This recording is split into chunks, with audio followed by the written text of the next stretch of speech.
Salut Martin! Oh, salut Hey! Martin. Désolé, Comment petit ça retard. va, les gars? Petit retard. Hein, On est en retard un peu, on est désolé. Ben, j'ai entendu ça. C'était très intéressant, par contre. Ouais? Ben, Ouais. tu sais quoi, pourquoi on commence pas de même? Qu'est-ce que tu penses de ça, toi, Marty? Ben, moi, j'ai pris des notes pendant que vous parliez. Sur ton tableau en arrière ou sur où ça a Je suis fait? pas sur le tableau. Non. C'est que. En fait, je me posais la question quand vous parliez des batailles. Je me suis dit, y a-tu un règlement dans la Ligue nationale où tu n'as pas le droit de frapper un enfant? Non. Ben oui, pas le droit de frapper d'enfant, mais tu parles des jeunes joueurs, toi, ou? Ben oui. En bas de 18 ans, t'es quand même. T'as comme. C'est ça ma distinction. Y a-tu quelqu'un qui fait la distinction dans la Ligue nationale quand t'as un joueur de 17 ans, mettons? Dans le déjà junior, un ouais. adulte qui a frappé? Dans le que son junior, Ben oui, père est junior, encore junior légalement majeur, ça enfant? arrive tout le temps. T'as 18, 19, 20 qui frappent 16, 17 tout le temps. Moi, quand j'avais 16 ça. ans, j'ai mangé des volets contre des gars de 20 ans, oui. ouais. Il y a quelque chose qui me dérange dans ce concept-là, plus que dans la bataille. Tu sais, la bataille au hockey me dérange, mais le concept d'avoir quelqu'un de passé 18 ans frappé, quelqu'un qui en a 16, je sais pas. Moi, la ligne est là, tu sais, parce que dans mon métier, je trace la ligne. Là. On a parlé de l'affaire de Mike Ward. Il y a comme. La ligne, elle est là, là. Par rapport à quelqu'un en bas de 18 ans. Enfin. Ben, Bon, c'est ça, vrai, il y c'est a vrai ça que pareil. c'est une interrogation que je trouve. Moi, je serais hors de moi comme parent de voir un adulte frapper mon enfant. Ben, c'est vrai pareil parce que hier mon gars était chez nous puis on regardait des vieux, j'ai pas 25 combats dans la Ligue nationale, là, mais on regardait des combats de mon année à 19 ans. Puis je me battais quand même contre un gars de 34 ans. Tu sais, quand tu penses juste Exact. physiquement, juste l'expérience. C'est écœurant de battre contre des petits vieux de même. Ouais, c'est c'est l'inverse, dans le fond. C'est trop de cul, il se pogne avec des. C'est vrai. Mais la question est intéressante. C'est comme la classe de poids. C'est dans tout. Puis ça m'est arrivé junior, j'avais 18, je me suis battu contre un 16. Puis tout le monde voulait... Attends, l'invité, c'est Martin Petit. Non, je sais, parce Non, que mais c'était triste. c'est lui qui a posé la question. Ouais, non, je suis d'accord. Puis je m'étais Mais battu toi, avec tu l'as un... vécu, c'est ça?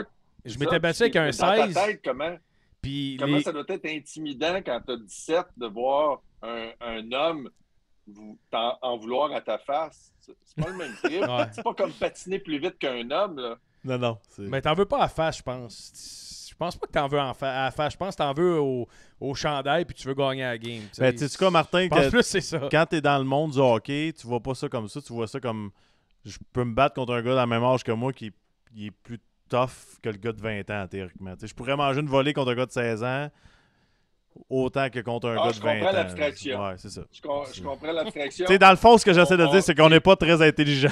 C'est comme ça qu'on évalue notre...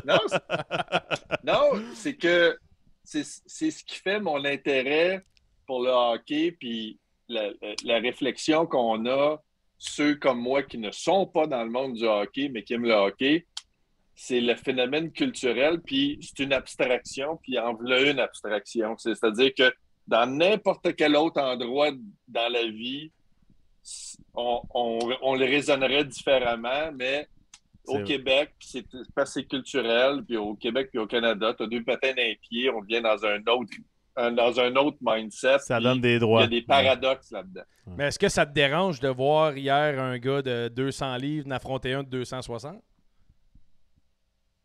Pezzatori. J'avoue que ça doit... Tu sais, c'est vraiment le gars de 200 qui... je pense que c'est son point de vue qui est le plus important. Moi, je comprends pas...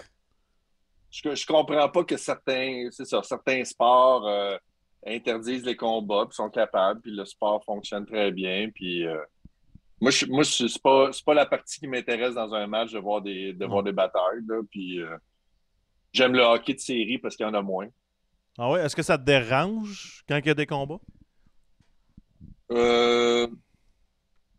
Ouais, je pense que c'est-à-dire c'est pas le bout que je sais pas, c'est pas un bout qui m'emballe, puis je vais regarder un match enlevant où il n'y a pas de bataille, puis je me dirai jamais ah non, il n'y a pas eu de bataille à soir. Non. Fait que non, c'est même pas un élément, c'est pas un élément du sport qui m'attire du tout. Est-ce que c'est à cause de l'exemple pour la société ou c'est plus pour l'action en tant que telle au moment? Tu sais, est-ce que toi, ça te dérange, par Non, exemple?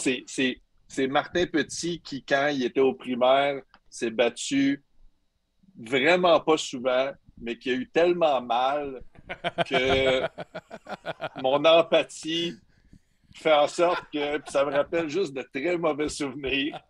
Fait que je sais que c'est pas le fun, puis je sais que c'est pas le fun, mais j'ai joué au football aussi, puis je m'étais battu une fois, puis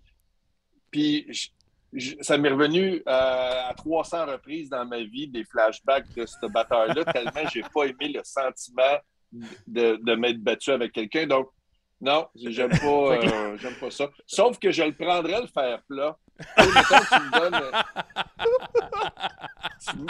tu me donnes des fers plats. Moi, je sais que je vais le donner à ma blonde puis elle va être contente. Fait que moi, tu peux me donner. Puis honnêtement, une balayeuse Tyson, là, je ne sais pas si t'en as Ah ouais, une, ça roule en esti. c'est probablement c'est le plus beau cadeau que tu peux faire à quelqu'un en ce moment, je trouve. Il y a eu ma vie avant ma balayeuse Tyson, puis ma vie après. C'est pas fou. Mais là, ce que je comprends, Martin, pour revenir aux bagarres, c'est que quand t'as commencé à faire des blagues, t'es faisais au mauvais monde à l'école, c'est ça?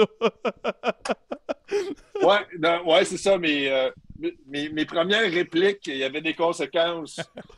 Mais tu vois, il y a une affaire que vous n'avez pas parlé, puis peut-être qu'il n'y a pas d'émission à faire là-dessus, mais le sport mix, je trouve que c'est le sport, avec les femmes dans le sport, personnellement, je trouve la machine est en marche, les choses vont bien, le niveau de progression, il est fulgurant, l'acceptabilité dans la société est A1. Il n'y a aucune entrave pour moi, pour ceux qui, tu sais, quand je vois des boxeuses puis des combats extrêmes, puis les femmes sont là-dedans, tu sais, mais le sport mix, c'est-à-dire, moi, je pense que c'est l'avenir. Moi, je pense que c'est l'avenir des équipes, moitié des gars, moitié des filles, puis de développer ça, ce serait... Ça, c'est un territoire qui n'est pas développé. Là, par qui est personne. méconnu, oui. T'as raison, mais est-ce que tu penses que ça fonctionnerait dans tous les sports, par contre? Ben, je sais pas si tu as déjà fait un rallye avec ta blonde, mais Hey! la friction... Tous les jours sont un rallye! Au même endroit dans une auto. C'est-à-dire, tu sais, on parle de sport, puis on met des caméras, puis on veut de l'action. OK, c'est Tu ça. mets un gars puis une fille dans un char, il se passe de quoi déjà? Fait que t'imagines dans une équipe. Moi, je pense que c'est ça le territoire non exploré par l'être humain encore dans le monde du sport. C'est très bon. J'ai pas ça va où avec ça. Mais non, mais justement, Ben, c'est ça. J'ai pas fait de rallye, non. on l'explore, mais justement, à l'inverse, qu'est-ce qui t'emballe? Il y a vraiment des notes. Il a levé sa Non, mais feuille j'ai de hâte, notes. sérieux, on a tellement Oui. de questions pour lui. Il a tellement accompli dans sa carrière, mais j'ai hâte d'entendre ce qui se passe sur le tableau en arrière, honnêtement. Là. Parce que si tu regardes la pièce, là, on a un diplôme en haut, un trophée, un tableau, Ouais, je suis dans le bureau de ma blonde. une chaise de gamer. On vient de comprendre les diplômes. Je suis dans la chaise de mon fils, dans le bureau de ma blonde. C'est Puis ça. le tableau. Ah, le tableau, c'est il y a sûrement des notes. C'est des notes de ma blonde. Voilà. Ouais. On va pas plus loin. Oui, mais On va pas plus loin. mais justement, qu'est-ce qui t'emballe dans le sport ou dans le hockey? Qu'est-ce qui t'emballe? Ben, moi, j'ai des expériences extérieures puis cinématographiques de hockey. Fait que, comme spectateur, j'ai les mêmes envies de tout le monde, là, tu sais, puis je vis les mêmes choses que comme quand le show est bon, je vais le suivre. Mais tu sais, je suis sur une diète de temps qui fait en sorte que je suis le premier à débarquer, par exemple. Quand le show est pas bon, j'ai pas par égoïsme puis parce que j'ai trop d'affaires à écrire puis j'ai trop d'affaires à faire, ça fait en sorte que je vais pas suivre. Dès que le Canadien se met à mal aller, je suis le premier qui est pas là. Fait que je suis pas C'est intéressant. dans la ça. catégorie des partisans. Là, on peut pas dire que je suis un excellent partisan. Non, mais c'est intéressant ce que tu dis, Martin, honnêtement, parce que, tu sais, quand on est dans le hockey, on suit ça à mort, là, peu importe ce qui arrive. Toi, pour toi, c'est ta façon de te relaxer, là, j'imagine, de regarder un match de hockey. Fait que ce que tu es en train de dire, quand ça t'intéresse plus, tu pars tout de suite. Mais pour toi, est-ce que c'est des victoires ou c'est un beau produit avec des joueurs auxquels tu peux t'attacher qui est important? Ben, j'ai vécu, ben, tu sais ça, c'est que le hockey a tellement changé aussi. Tu sais, à un moment donné, quand quand j'étais plus jeune, j'avais, j'avais j'avais un sac de vidange de cartes de hockey. Fait que je devais connaître le poids de 90% des joueurs de la Ligue nationale. Fait OK, pas les stats, toi, c'était le poids. J'apprenais là, qui était lié gauche. Je connaissais des joueurs que j'avais jamais vu jouer. Là, je connaissais toutes les stats de Jean Rattel. J'ai jamais vu jouer Jean Rattel. Là. Moi, ce que j'aime le plus de mes cartes, c'est que mon poids est à 230. C'est ça. C'était cute, pareil. Hein? C'est le seul point positif. positif. À un moment donné, mon père, il m'a quizé avec mon oncle. Puis là, je les impressionnais. Je connaissais tous les échanges, tout ça. Puis là, mon père m'a dit, hey, si tu mettais le 10e du temps que tu apprends les statistiques des joueurs, tu mettais ça sur tes devoirs. C'était chiant, mais il avait raison. Fait que j'avais des notes ordinaires, mais je connaissais tous les joueurs de la Ligue nationale comme Paul, tu sais. Fait que j'ai comme transféré, puis j'ai fait, ouais, OK, mettons que je mets cette énergie-là ailleurs. Fait que, ouais, c'est ça. Fait que ça a changé. Je me rappelle quand j'étais au cégep, c'était la première affaire que je regardais, c'était quoi les stats de la veille. Puis à un moment donné, ben c'est ça. Tu as des enfants, puis là, tu fais des choix d'activités, mais j'ai aimé ce que j'ai vécu cet été, mettons. Ça a fait du bien de revivre ça, puis c'était étonnant à quel point ça faisait longtemps qu'on ne l'avait pas vécu. Là. Mais mettons un match du Canadien qui ne gagne pas souvent ou donner le bain aux enfants. Tu prends quoi, mettons?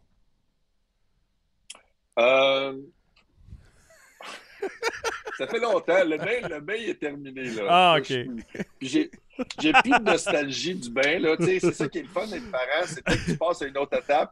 Tu n'as pas la nostalgie de l'étape d'avant. C'est ça. Fait que, le Canadien est tellement mauvais cette année, il donne un bain à son enfant il y a 20 ans.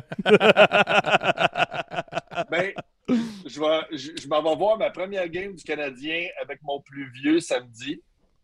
Puis tu me fais penser, je vais le mettre en costume de bain, puis je vais lui faire amener ses canards. Toutes les idées sont bonnes, gars. Mais non, mais c'est... J'ai eu mes bons souvenirs, mettons. J'ai été là à quelques matchs intéressants. Je me suis rendu compte, quand tu y vas pas souvent, j'avais pas de billet de saison. Mais j'ai été là au Forum quand ils ont honoré les anciens Canadiens, puis que Maurice Richard a eu son ovation d'une quinzaine de minutes. Là. Wow. J'étais là, j'ai vécu des moments que, à un moment donné, tu te dis, c'est historique. Je suis physiquement en train de vivre un moment, cette ovation-là. Personne n'avait vu jouer quasiment Maurice Richard dans leur vie. Et pourtant, il y avait comme une déferlante d'amour, puis ça a duré une ovation de 15-20 minutes. Là. C'était impressionnant. C'est énorme. Là. J'ai jamais vu ça pour personne depuis. Là. Puis il y avait Aurel Joliette aussi qui avait bêché. Il s'est enfargé dans le tapis sur la glace. Donc, il y avait un mélange de. C'est ça. Mix emotion, tu sais. Oui, c'est ça. Tu te dis, oui, OK, tu peux voir un héros tomber, mais il se relève. Mais c'était beau. Non, mais le pauvre Aurel Joliette, il devait avoir 95 ans, là, tu sais, puis il a mis un patin, puis, tu sais, je suis sûr que pendant la run qu'il a faite, il y avait comme 16 ans dans sa tête.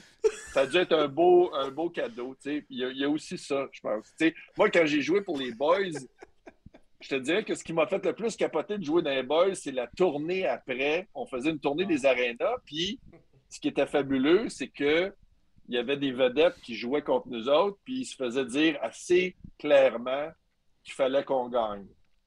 Ah ouais. Okay. Donc, il y avait pas... tu sais, je me rappelle Jean-Michel Dufault, qui est un excellent joueur de hockey, il se faisait dire « Là, tu vas slacker. » Okay. Fait que les gars étaient en maudit, puis finalement, on comptait dans des filets déserts, mais quand j'ai compté devant 5000 personnes, c'est un des grands moments de ma vie. J'adore ça. Mais justement, tu parles des boys, puis on n'a pas le choix d'aller là. Mais t'as eu un personnage un peu, je vais utiliser le terme naïf, mais qui cadrait parfaitement. C'était quoi ta réaction quand tu as lu le script de l'invitation quand tu es rentré dans les boys? Ben, quand tu es un jeune acteur qui ne connaît pas ça, la première affaire que tu fais, c'est tu comptes tes répliques. Puis étant donné que je me suis rendu à 6, je savais que mon importance dans l'histoire. T'es un gars de 4e trio comme moi, là, mettons. Oui, c'est ça. Mais il y avait la fameuse scène où j'arrêtais une POC victorieusement avec mon jackstrap. Ouais. Je pense que c'est ce qu'ils vont mettre à Radio-Canada quand je vais mourir. Ça va être la dernière scène. On va se rappeler de moi.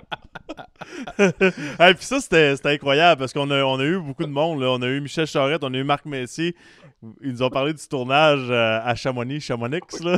on va trouver le bon mot. Mais ce qui s'est passé à Chamonix a été marquant, ouais. Ouais, ben c'est ça. Mais on a eu 2 versions. Jusqu'à maintenant, on a hâte d'entendre la 3e. Mais ça a l'air que toi, dans ton cas, il y a eu un petit souper qui t'a coûté plus cher que prévu. C'est information, un petit oiseau qui nous a dit ça. Ouais, moi j'ai fait mon gars sur Saint-Laurent.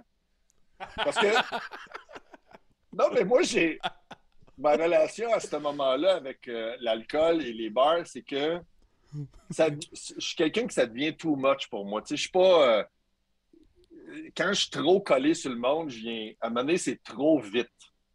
Fait que je me suis rendu compte que le fait d'être connu au Québec, ça pouvait faire en sorte que je pouvais aller derrière le bar et servir les gens. Le Razor Lounge de mercredi. Hein, puis je trouvais ça tout à fait agréable. Puis j'aurais probablement été un bon barman. J'avais du fun à servir le monde. Tu sais. Fait que là, on était à Chamonix. Fait que je sais pas pourquoi, évidemment, je fais ça. Puis je me mets à servir des Français. Mais eux autres, le calcul qu'ils ont fait, c'est le gars qui est derrière le bar, il paye de l'alcool. Fait que pendant 1 heure, je donnais du champagne, tout ça, hein? Puis là, je me suis reviré de bord à un moment donné, puis ils ont fait, bon, ben là, tu nous dois 900 €. Puis j'étais comme, ah, OK, c'est toutes mes perdièmes pour les 2 prochaines semaines. Fait que, voilà. C'est ça, Ça hein? Pas été glorieux comme soirée, mais t'as eu du fun. Ça, c'est important, ça. J'ai eu du fun. Je me rappelle d'avoir fait des échappées contre Roberto Luongo. Puis j'avais dit à Roberto, je dis, OK, donne-moi 10. Donne-moi 10 shots. J'avais 10 échappées contre Roberto. Puis je l'ai eu une fois. Puis c'est un des plus beaux dings que j'ai jamais entendu de ma vie. Mais Roberto en échappé, il plonge. C'est qu'il est compétitif. Ah oui. Je l'ai entendu dans son masque faire « Ah, pardon! » Ah ouais, non, c'est ça. Mais ça, c'est parce qu'il avait envie de chier. Ça y arrive souvent entre les périodes. C'est ce qu'on a senti par après, mais j'ai vu dans l'illusion que j'ai décoché un solide tir. Comment est-ce qu'on rentre dans un show de même avec des vedettes établies? Tu sais, Chris, les boys, là, c'était assez incroyable là, ce qu'il y avait comme casting. Il y avait déjà un esprit d'équipe, théoriquement. Oui, non, mais contrairement à ce que vous faites au hockey, ils ne m'ont pas initié. Non, je suis juste arrivé à travailler, puis c'était tous des amis, fait que j'ai eu de la chance de travailler avec des idoles, là, tu sais, Serge Thériault, puis Rémi Gérard, puis j'ai découvert Michel Charette. Michel Charette, je ne sais pas si vous a raconté Miss Chamonix. Vas-y. On a hâte de t'entendre là-dessus. Non? Ben, peut-être, mais on est souvent en boisson. Hein? C'est ce qui m'a le plus fait rire, c'est que on rentre dans une soirée, puis on cherchait le fun à Chamonix, puis c'est pas New York, là, Chamonix. Non. Fait que c'est comme chercher le fun à Sainte-Véronique de Laurentide, tu sais, un lundi soir. Il n'existe pas. Ça n'existe pas. Fait que là, on rentre dans un endroit, puis là, il y avait beaucoup de monde. Puis là, on catch que c'est Miss Haute-Savoie qui est la finaliste qui va devenir Miss la région 2, puis après ça, pour le concours de Miss France. Fait que là, wow, il se passe de quoi? Mais c'est pas ce que tu t'imagines, là. C'est pas le casino, c'est pas Donald Trump, c'est Miss Haute-Savoie. Fait qu'il y a beaucoup de truches, puis là, puis on est à la fin du concours, Fait que l'animateur, il dit, pendant que tout le monde délibère, on a des anciennes Miss dans la salle. J'aimerais les inviter sur scène. Fait qu'il dit, on a Miss Haute-Savoie 1992. Fait que c'est une très belle fille qui part puis qui monte sur scène. Puis là, il descend. On a Miss Haute-Savoie 84. Même chose. Miss Haute-Savoie 79. Et là, il dit, on a même Miss Haute-Savoie 1949. Et ni une ni deux, j'ai même pas le temps de m'en revirer. Michel Charette n'est plus à côté de moi et il est sur le stage. Et tout le monde est mal parce que tout le monde se dit, OK, elle a engraissé, changé de sexe, mais on est ouvert. Donc, les gens l'applaudissaient pendant que la vraie Miss était en marchette. Puis, elle avait encore 5 minutes avant de se rendre. Michel Charette a ramassé le bouquet de fleurs. Il est revenu. Je pleurais. Hey, lui, il a C'est l'air une des de... affaires les plus niaiseuses. Il a l'air d'un méchant comique. Là. Il a l'air de... Ouais. Ah, sacré. C'est pour ça que t'as mis des algues dans son bain à un moment donné dans ta carrière? Oh my God, tu sais ça? On On sait sait tout. tout, nous autres, Martin. Niaise pas à soir, là. Je te dis, c'est la poche bleue ici. Très Hein. fort. Non, ça, c'est une forte anecdote. Je suis pas un joueur de tour, moi. Mais c'est probablement le seul tour que j'ai fait pendant que je faisais Ladies Night avec Michel Charette. J'avais de la boue volcanique que j'avais acheté après un massage. Tu sais, quand ça devait être interdit au Québec. Tu reçois un massage, là, et la thérapeute te vend un produit. Puis ça devait être illégal parce que tu viens de te faire masser par quelqu'un pendant 1 heure. Tu n'es pas dans un état de résistance à un produit. Elle aurait pu me vendre. Non, mais tu comprends le feeling. Non! T'es dans un état, second, t'es détendu, puis elle a dit, tu sais qu'est-ce qui serait bon pour toi? Je dis, ah non, je sais pas. Elle dit, de la boue volcanique. Hein? C'est la première fois que Ben, j'entends t'sais- quelque chose de même. Non, mais honnêtement, tantôt, tu parlais de ta sauce, là. Trouve-toi une masseuse qui vend ta sauce. Tu vas en vendre, là, tout de suite après un massage, j'aurais acheté n'importe quoi. Fait que j'achète 1 litre de C'est-tu boue là, t'as volcanique acheté ta que je suis Dyson supposé mettre ou- dans mon bain. Puis là, l'histoire, c'est que je partage, on est au Capitole de Québec, fait qu'on on a des chambres partout dans l'hôtel, puis pendant Ladies Night, il y a comme un moment où je suis pas sur scène, je quitte et je m'en vais dans la chambre de Michel Charette et Serge Postigo, créé avec la boule volcanique qui a l'air de ce que tu peux t'imaginer, un tas. Fait que dans la chambre de Serge Postigo, je dessine quelque chose qui ressemble à écoute, un gros lévrier. Là.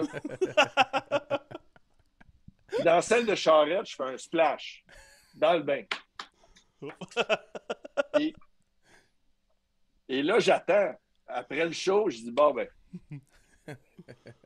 personne prend sa douche après le show. Je câline. Ils reviennent au restaurant. Personne. Le lendemain matin, je me lève de bonne heure. Là, ils vont me dire, ils ont trouvé de la merde dans leur bain. Non.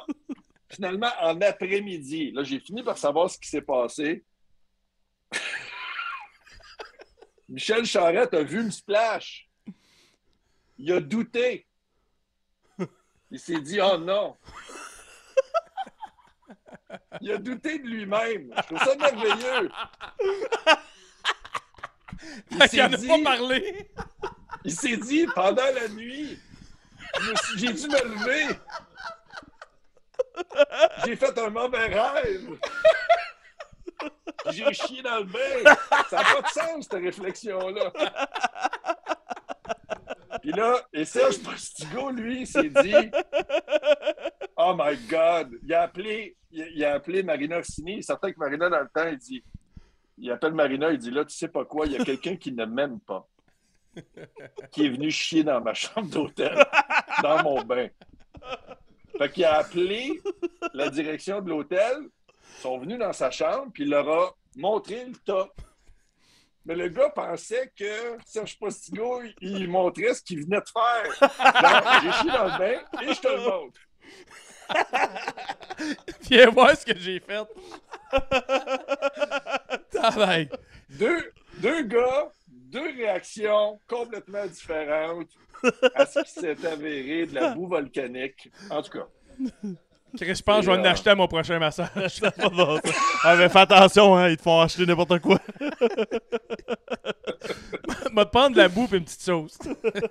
Ah, c'était écœurant. Tu peux vendre n'importe quoi. J'aurais acheté le 4 sidou. Ah, mais mal aux joues. Ça fait Ben, mal, ça fait mal parler avec lui. Mais on a parlé des boys, on a parlé du caca dans les douches. Ouais.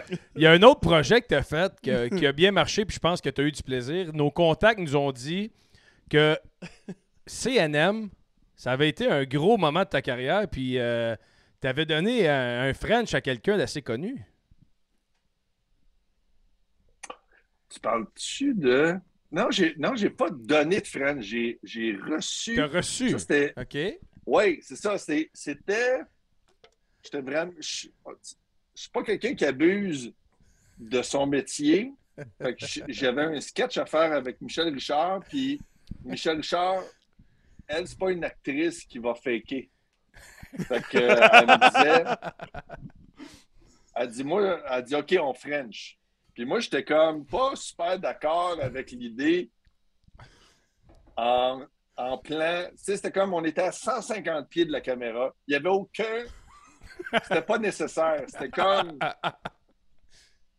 On verra jamais. J'en aurais pu, là, genre, se souffler dans le nez. Ça aurait eu l'air d'un French. Fait que là, j'ai comme un peu refusé les avances de Michel, puis elle l'a jamais pris. Elle a fait une tournée médiatique pour dire que je frenchais comme une bûche de Noël. Puis, C'est sûr si tu as soufflé dans le nez. c'est ça. Tu sais, moi, c'est ça que je compte. Tu sais, je suis pas un acteur. Fait que j'ai pas été formé avec l'idée que je m'en vais frencher du monde quand je m'en vais travailler. Fait que, ouais, voilà.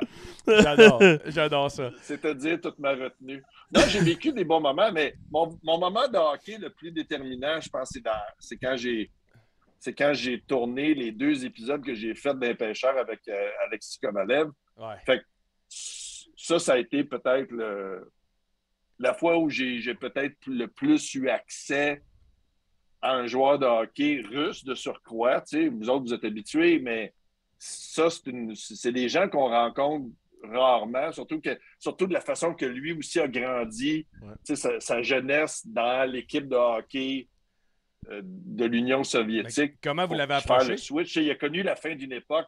C'était assez fascinant. Ça. Comment vous l'avez approché? Ça, c'est une très belle histoire. C'est-à-dire qu'il y a quelqu'un qui a dit à quelqu'un de la production que Kovalev avait glissé un mot qu'il y aurait, il y a un tempérament artistique, il aurait peut-être aimé ça jouer. Je pense qu'il est allé jouer, ce qu'il m'a dit, c'est qu'il est allé jouer au golf avec Don Flamgren, le gars qui jouait le russe dans Rocky IV. Puis, les deux s'étaient super bien entendus. Puis, je pense qu'il était resté sous l'impression en disant j'aimerais ça tourner en chess avec des carabines. Fait que, moi, c'était pas ça que j'allais y proposer, visiblement. Puis là, il fallait que j'y explique. Personne n'était capable d'y expliquer ce que je voulais faire. Fait qu'il y a quelqu'un qui a booké un dîner avec moi, Kovalev, puis le réalisateur, Jean-François Asselin, sur McGill, dans un restaurant. J'étais très nerveux parce que l'histoire que j'allais y pitcher, c'était particulier. C'était un triangle amoureux avec Patrice Robitaille, moi, puis Alex Kovalev. Fait que je cherchais les mots de comment expliquer mon scénario. Quand je pitchais mes scénarios des pêcheurs à des humoristes, je leur disais c'est quoi l'angle comique. Tout le monde catchait. Tout le monde me dit OK, j'ai pas besoin de savoir la suite, j'ai compris. OK, on s'en va là, ça va être drôle parce qu'il a réussi ça. Bon, un humoriste comprend en 30 secondes. Mais là, je suis avec Kovalev, puis je commence le pitch en disant ben écoute, c'est un triangle amoureux, mais sur l'amitié. Fait que je me suis tiré dans le pied en partant. Peux-tu nous le faire en anglais, par exemple? Ah oui, j'ai carrément dit It's a love triangle but with men. Fait que là, ça a sorti comme... J'ai rétro-pédalé mon pitch pendant 40 minutes. Parce que la face, il est venu blanc, puis il a fait... Attends une minute, là, il me pitch un porn gay. C'est pas ça que je voulais. Fait que là, j'ai rétro-pédalé, puis quand je suis sorti du meeting, j'ai dit on l'aura jamais. T'sais, ça a été une belle rencontre, mais il va nous dire non, puis je le comprends, c'est pas ça qu'il veut. Puis quand il a dit oui, ça a été... là, je m'attendais vraiment pas à ça, mais il voulait... Puis la deuxième journée de tournage, le matin, il nous a dit écoute, je m'en vais ce soir. Fait que... Arrangez-vous. On pensait qu'on l'avait pour 3 jours. Il a dit non, je vais être là juste 2 jours finalement. Il était venu en avion. Il dit je repars ce soir. Fait qu'on a changé notre journée de tournage, puis tout ça, puis finalement, ça a été super. Puis quand il est parti, je me suis rendu compte de l'impact qu'il y a eu sur les filles de l'équipe, parce qu'on est une équipe d'une quarantaine de personnes, puis à peu près 7 filles, la plupart concentrées au maquillage, costume. Puis il y en a 2 qui pleuraient à chaudes larmes quand il est parti. Il venait de vivre une émotion là, proche de l'amour. Combien ça coûte, Alex Kovalev, pour un show québécois? Il a été payé le même prix que Patrick Gros. Ah ouais, hein? Ben, combien ça coûte un Patrick Gros en Russie? ça coûte j'aimerais ça dire que ça coûte le salaire de Kovalev des Rangers. Mais c'est-à-dire qu'avec les budgets québécois, on ne peut pas faire ça. On ne peut pas étirer, puis il n'y a rien qui justifie de le faire. Fait que, ben, c'est impressionnant qu'il dit show a love 3 men with no money. Oui, with no money, puis with the gas you put in your plane, you're gonna lose at the end. Mais ça a-tu été une belle expérience? Avez-vous eu du fun? T'as-tu appris quelque chose sur lui? Vraiment, super généreux. Il était là pour les bonnes raisons. Il voulait comprendre les caméras. Il était, c'est ça, vraiment généreux. Puis Patrice Robitaille, qui est un fan des Nordiques, puis qui était encore fâché d'une pénalité que Kovalev avait pris, qui avait faké, puis qui avait résulté à l'élimination. On parle du but d'un droitier de Boston là, en série. Là. C'était Guérin, non? Pas Guérin. Non, Knuble, Mike Knuble. Ouais, il parle des Rangers nordiques. Rangers. Robitaille est fâché de tout.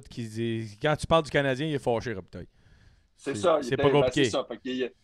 Écoute, il y a eu tellement de Canadiens qu'il tournait avec un chandail. Tu sais, quand il a tourné Maurice Richard, il tournait avec son chandail nordique en dessous. Fait que c'est-à-dire que il entretient des rancunes. Pensais-tu que ce show-là, moi j'ai écouté ça, là. Max était en Europe, mais pensais-tu que ça allait avoir un succès de même? Tu sais, ça a été vendu dans combien de pays? C'est débile, ce projet-là. Là. Non, c'est sûr que je ne le savais pas, puis je pensais honnêtement faire 1 ou 2 saisons, là. Je pensais pas en faire 5. Fait que c'est... si j'avais été aux États-Unis, j'aurais eu... Dès la première année, j'aurais été entouré de 12 writers. Ouais. J'aurais pu prendre 2 ans de break d'écriture, puis les gars auraient fait la job, puis ça n'aurait jamais paru. Mais on était au Québec, fait que j'étais tout seul à écrire une série que normalement aux États-Unis, ils font à 12. Fait après 5 ans de ça, à travailler jour et nuit pendant 12 mois, je prenais 2 semaines off là, dans le temps des fêtes, puis j'écrivais pendant que je tournais. Fait que ça a été... il y a eu mon secondaire, puis ça. Au moins, il y en a un des deux qui t'a passé. Par curiosité, là, comment ça fonctionne, Martin, quand tu fais ça? C'est quoi de la routine? T'écris, tu te lèves le matin, t'écris toute la journée, tu prends tes idées où? Ouais, c'est de la pure création? mes enfants à l'école. J'étais obligé d'avoir un bureau. Tu sais, je peux écrire du stand-up dans des cafés parce que c'est des pensées. Tu réfléchis beaucoup quand tu écris du stand-up. Fait que tu n'es pas tout le temps en train d'écrire. Mais quand tu écris, tu sais, je pense l'image que ça peut te faire une image, ce que tu vois dans les films, les gars qui écrivent puis qui ont comme 1 million de cartons sur les murs. Là, comme avec un tableau en arrière. Post-it, là. Bon, ben ta vie, les 4 murs de mon bureau, ça devient ça parce que tu as l'épisode 1 là, 3, 5, 6, puis là, tu changes des scènes, puis fait que ta vie, c'est un mur de tout ça. Puis puis 3-4 mois avant le début du tournage, je commence à enlever les papiers. Puis la dernière journée que tu quittes le bureau, puis le lendemain, tu tournes, là, s'il en reste, t'es dans la merde, parce que ça veut dire qu'il va falloir que tu finisses des shows entre 2 shows, ce qui était souvent le cas. Wow. Puis j'écrivais sur mesure pour 45 premiers rôles. Fait que c'était pas juste de dire « Ah, OK, mon personnage, il va vivre plein d'émotions pendant 12 épisodes. » Je recommençais un épisode différent avec des nouveaux acteurs à chaque semaine. Fait que le défi d'écriture, je l'avais pas vu venir, mais il a été solide. Après la deuxième saison, là, c'était beaucoup de réflexion. Puis comment tu fais pour t'adapter dans tout ça? Parce qu'on s'entend en ce moment, on vit comme un clash des générations. Là, les choses changent dans la société et tout ça. Puis est-ce que ça change quelque chose dans ton métier, dans ta façon d'écrire ou d'agir ou de tes blagues et tout ça? Tu sais, les gens n'acceptent plus les mêmes blagues. On s'en va complètement dans un autre monde. Ça change-tu ta perception de l'humour ou de tes shows et tout ça? Ou tu gardes la même routine? Ben, c'est une très bonne question parce que c'est une question qui habite tous les humoristes depuis toujours. Fait que, si tu regardes des vieux reportages sur des humoristes, ils vont te dire la même crise d'affaires. Fait que des fois, tu penses qu'on vit dans une époque originale. Malheureusement, la vérité, c'est que ce que tu décris est vrai, mais est-ce que c'est nouveau? Non.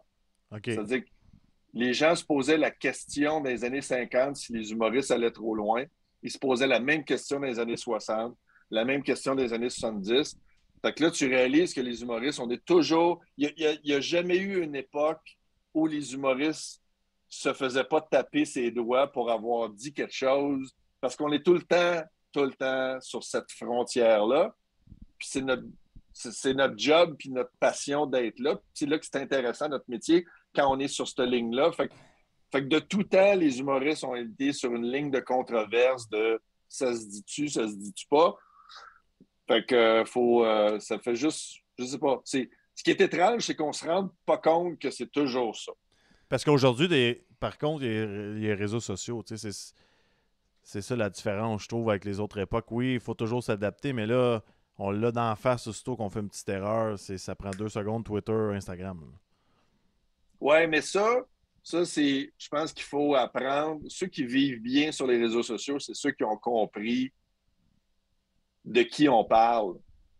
Tu sais, il y a 20%, peu importe le métier, puis au hockey, c'est la même chose. Tu as 20% des joueurs qui font 80% des points. Ouais. C'est la même chose sur les réseaux sociaux. Tu as 20% d'une gang qui va émettre 80% des commentaires positifs ou négatifs. C'est vrai. Fait que moi, je l'ai vécu à un moment donné avec certains tweets pendant la pandémie. Puis j'ai bloqué certaines personnes, étonnamment, pas beaucoup, puis ça a bloqué tout le bruit. Fait que tu réalises que le bruit vient de très peu de personnes, mais c'est un petit nombre de personnes qui font 80% du bruit. Parce que tu es quand même actif, puis tu leur réponds quand même. Tu n'es pas gêné de... On aime ça de suivre. Ouais, je suis pas gêné. Non, tu n'es pas gêné. Je suis pas gêné parce que je pense que ça n'existe pas avoir 100% des gens d'accord avec toi. Parce que même, tu sais, à partir du moment que même l'idée de la Terre est ronde, il y a du monde sur le web qui conteste cette idée-là. Ouais. Fait que... On peut pas... Ouais, ton argument est béton. Tu sais, il y a du monde qui pense que la Terre... Puis il y en a beaucoup. Il y a plus de monde qui pense que la Terre est plate sur Internet qu'il y a de monde qui vont voir des spectacles. Fait que, tu sais, qu'est-ce que tu veux que je fasse avec ça? Fait que, non, je pense que si tu restes toi-même, puis moi, tout ce que je tweete, puis même ce que je fais sur scène, dans le fond, je me dis, est-ce que si je parle de quelqu'un ou je parle d'un groupe de personnes, est-ce que je suis capable d'expliquer mon gag à cette personne-là? Puis ça, c'est ma ligne. Fait que moi, tu peux jamais me prendre les culottes baissées avec un gag que je fais sur scène parce que j'ai eu la réflexion avec moi-même. Est-ce que je suis prête à défendre ce gag-là, bec et ongle? Est-ce que je peux expliquer ce qu'il veut dire, ses intentions? Est-ce que j'ai fouillé, j'ai fait mes recherches? Tout ce que je dis, je suis padé. Fait qu'il n'y a rien qui me dérange. Il n'y a personne qui pourrait sortir de quoi que je fais sur scène en me disant que c'est hors contexte, ça serait juste malhonnête, là.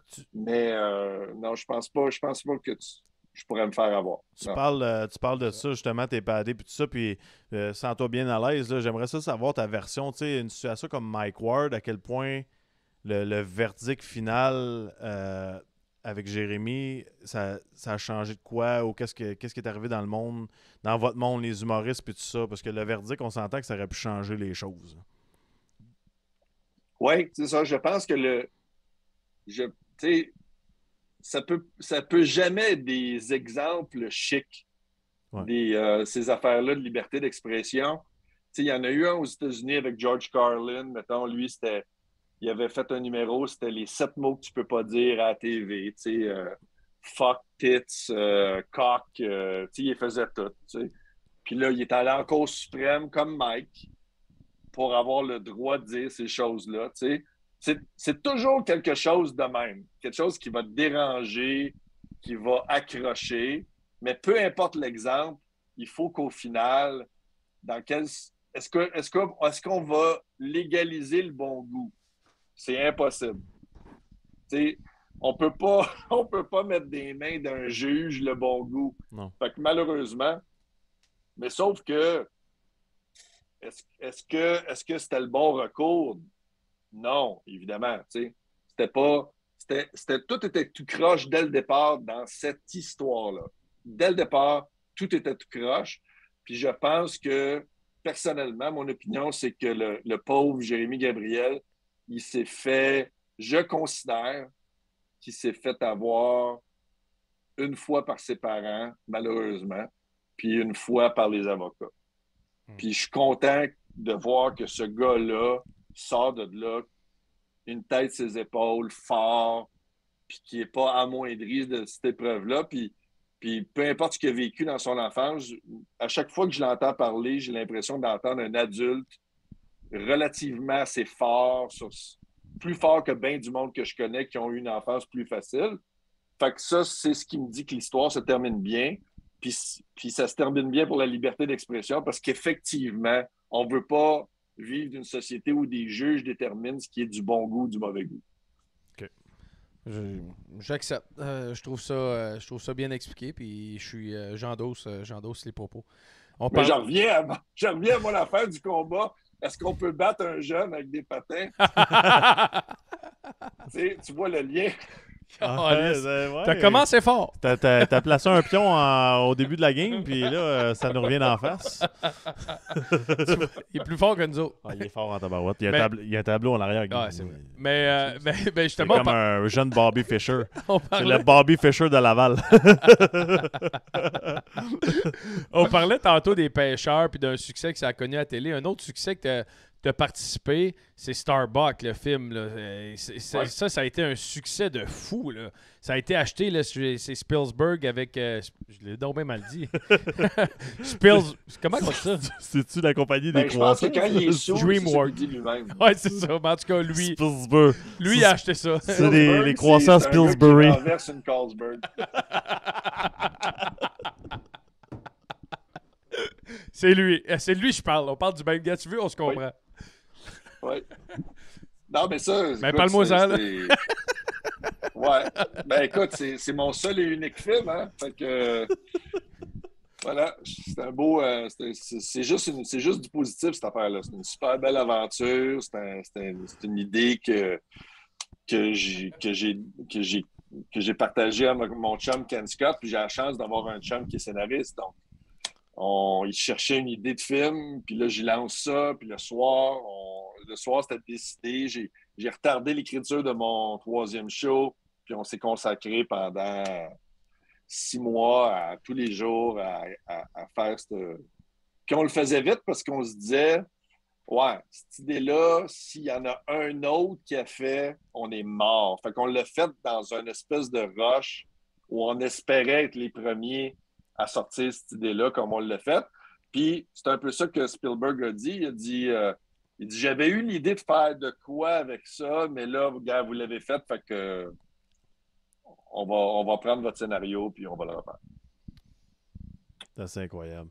Hey Martin, on va passer dans un segment, ça s'appelle On se vide le sac. C'est un petit segment relax. C'est Oui, bon. Ça va bien avec la poche bleue, Ah on se oui. vide le sac. Je me suis demandé si ça avait été deux filles qui faisaient votre émission, ça aurait été quoi le titre? Tu te poses trop de questions, Martin. Moi, je l'ai trouvé. Ah! Comme ça. On est prêt? Tu veux savoir? Ouais. Ça, c'est entre deux pads.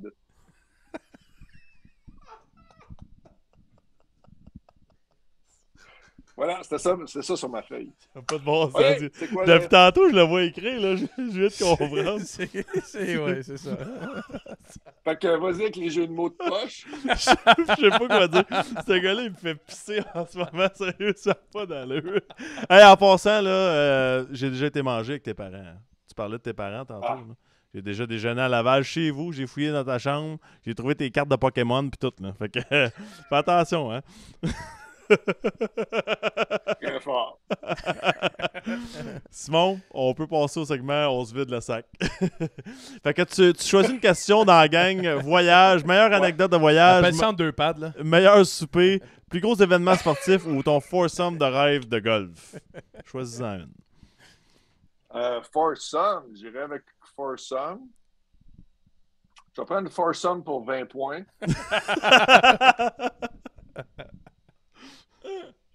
Ouais, j'aimerais ça. J'aimerais ça aller dans un foursome. J'aimerais ça aller avec Guy Lafleur, Steve Schott, puis Cournoyer. Es-tu toujours vivant? Ouais. Ouais. Il est disponible. Fait que t'es un gars de hockey. Là. Ben, ça serait comme.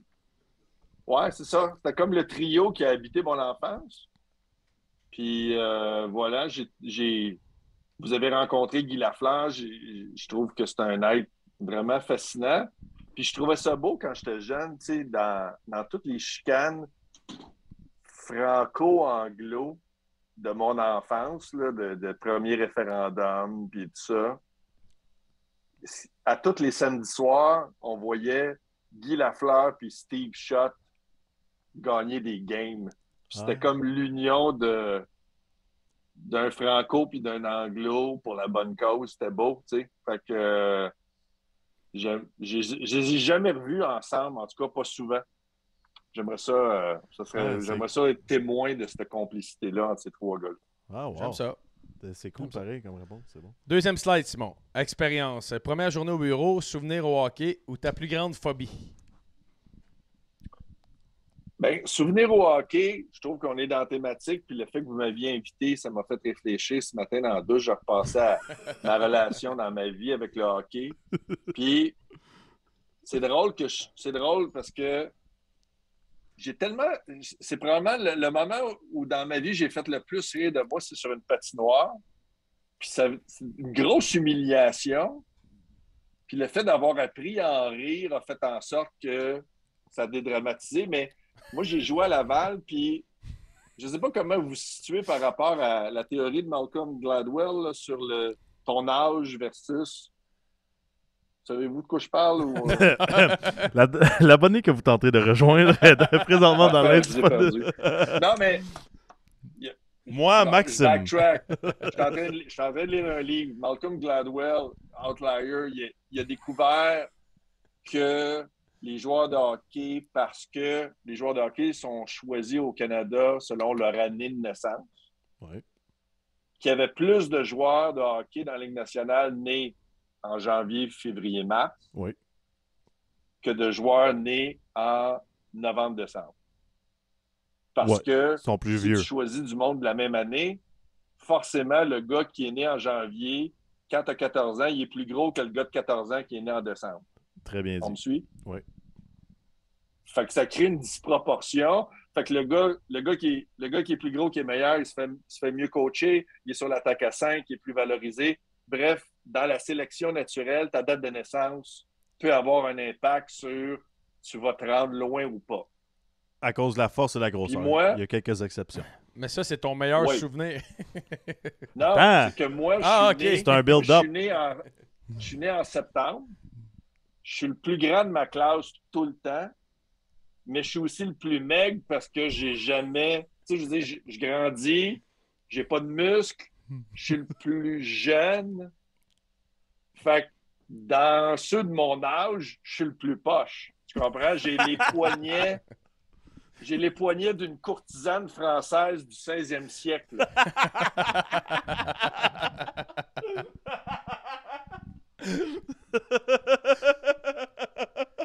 Puis je patine. Hostie, je patine. Mais je break pas. Fait que d'un drill où il évalue les joueurs, aller-retour, tout le monde passe, ça fait chut, chut. Moi, je passe, ça fait bang! Je reviens.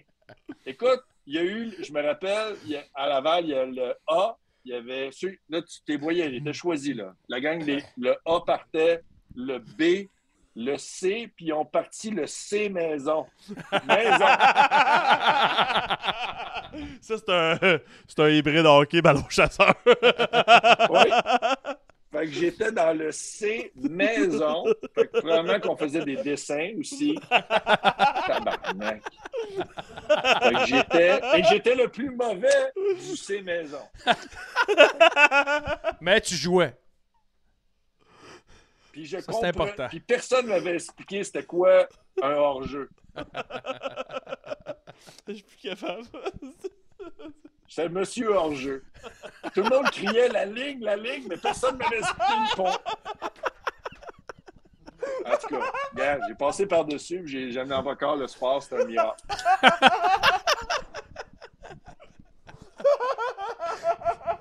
On a vraiment un problème de coaching au Québec. Tout le monde criait. Ça reste. Non, mais ça reste encore aujourd'hui. Tout le monde criait Dans la la ligne, maison, la dans ligne, la la ligne. maison, là. C'est du... Il aurait dû appeler ça terroir. Ça aurait été encore... Ça n'a pas de bon sens. Tout le monde criait la ligne, je savais pas c'était quoi. Moi, je dépassais le porteur du disque systématiquement par politesse. Pour montrer le chemin. Je voulais y ouvrir la porte aussi. C'était mon réflexe. Qui est galant. Tabarnak. Ah, wow. Fait que voilà. Ah, j'adore ton souvenir de hockey. Ça n'a même pas d'allure, c'est comme Simon la troisième. Vie privée. Anecdote d'une date, meilleure rencontre que tu as faite, un moment embarrassant dans ta carrière, dans ta vie, ou un crush secret sur quelqu'un. Ben, j'ai comme raconté on dirait que j'ai raconté une affaire sur chaque. Ouais. Mais on C'est dirait que maison. toute notre entrevue, c'était un medley de tout ça. Medley de Fait moments que, embarrassants. meilleure rencontre.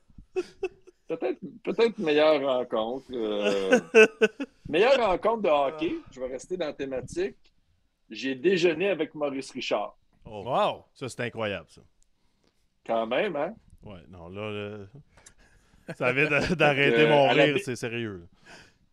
Non, mais à la Binerie Mont-Royal, un mardi matin, je m'installe au comptoir, puis je commande mes 2 œufs, les bines de la Binerie Mont-Royal, puis je me reviens de bord, puis j'ai Maurice en train de manger avec tout son charisme, son intensité. Fait que j'ai été son allié le temps d'un 2 œufs saucisse. Puis je l'ai fait en silence, j'ai respecté le code. Mais dans mes yeux, j'avais les yeux, là. J'ai regardé mes yeux avec des yeux comme Maurice. Je me suis inspiré de Maurice. Puis je mange plus mes déjeuners de la même façon. Y a-tu dit allô? Y a-tu parlé? Ben, j'ai tout eu cette conversation-là dans ma tête. Avec les... À quoi? Non, mais à quoi ça sert de dire bonjour? Qu'est-ce que tu vas lui dire qu'il n'a pas entendu toute sa vie? Ben, Un gars d'après peut-tu moi, manger? je vais te dire que t'étais dans le C maison. Monsieur Richard, qu'est-ce qu'un hors-jeu? Monsieur Richard, je suis dans le C maison à Laval. Oui, c'est ça que j'aurais dû dire. J'ai écouté, on est dans le même milieu. J'ai été dans le C-Maison. On est dans le même milieu. On se comprend. C-Maison. Maurice Richard, on vient de la même place. Il y a un lien facile. C'est quasiment trop facile, le lien, là. Buddy. Bon, salut, Mo. Oh boy. C'est ça, c'est sa rencontre marquante. Il a même pas parlé, Chris. Non, mais c'était tout dans les yeux. Pas besoin de parler à Maurice. Oh, man. Ah, man, tu parles pas à Maurice Richard. Tu déranges pas un gars qui mange sti 2 œufs tranquille. Tu sais, si Maurice avait été l'autre bord du bar, puis il m'aurait demandé tu veux-tu, puis là, il servait des drinks, là, C'est différent. il l'aurait payé aussi. Mais c'était pas le cas. C'était à la Binerie Montréal. C'était clair. Ça a pas de bon sens. J'ai Ah. mal au ventre. Là. Hey, Martin, Martin, sérieusement, Commencez à merci. raconter. Merci énormément. Merci à vous. Mais faites rire. On a eu du fun au bout, puis on pensait pas te voir dans une chaise de gamer avec un tableau, 2 diplômes, un trophée, un billboard en arrière, mais on a vraiment apprécié l'entrevue. Trouver ce qui est à lui. C'est beau, le studio que t'as loué, sérieux, c'est bon. Oui. Ah, Alors, moi, tu sais que je fais ça pour de la sauce, les gars. on t'en envoie. Et oubliez pas, la gang, si vous voulez vendre quelque chose à Martin, pognez-le après un massage, Faire ça à va cheveux, bien. de la sauce. Moi, je mets le line-up à la sortie du Strom. Merci beaucoup, Martin, puis Merci, bonne les chance gars. dans tes projets futurs. Merci Wow. énormément. Puis Merci. si jamais tu fais une saison 6 des pêcheurs, ça serait le fun qu'on soit invité. Hein? Oui. Parce qu'on Ça, on a ça, déjà c'est pêché sûr. une roche, nous autres. Hein? Juste à dire ça de T'as même. même pas besoin d'être bon. Hein. En plus, ça, on est correct de bord. Parfait. On est bon pour être pas bon. Fait que inquiète-toi pas que ça. Salut Martin, Salut, merci. Martin, Bonne soirée. thank you, Bye bye. Ouais.